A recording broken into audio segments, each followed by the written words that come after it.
చాలా మంది జ్ఞానులు ఉన్నారు, వాళ్ళకి అర్థం కాదు. మనం మోకాళ్ళ నుంచి ప్రార్థన చేసి దేవా ఇది ఈ వచనంలో నువ్వు ఏం చెప్పాలనుకుంటున్నావు నాకు తెలుపు అని అంటేనే దేవుడు తెలుపుతాడు. అలాంటి వచనం, ఆ వచనము కొన్ని కోట్ల మంది చదివిన వాళ్ళు ఉంటారు, దానికి అర్థం కాదు.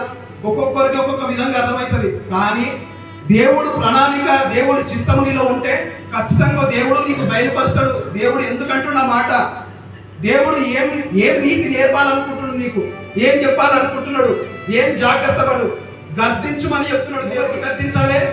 సంఘానికి వచ్చే వాళ్ళకి గర్దించాలి. ఎవరైనా గట్టిగా వాక్యం చెప్తే మనం బాధపడతాం, కానీ దేవుడు వాక్యం ఏమంటున్నది అంటే మనం గర్దించాలి, బుద్ధి చెప్పాలి అని లేఖనం చెప్పట్లేదు. కానీ ఇది వాక్యము ఎఫెసీ సంఘానికి యోహాను ద్వారా దేవుడు దర్శనముతో మాట్లాడుతున్నాడు. ఎఫెసీ సంఘమా, మీరు ఈ రీతిగా ఉన్నారు, మీరు నీతిని ఎంకరేజ్ చేస్తారు, అయితే అవినీతి పరుడు ఎవరైనా మీ లోపలికి వస్తే మీరు సహించలేరు అన్నట్టుగా చెప్తున్నారు.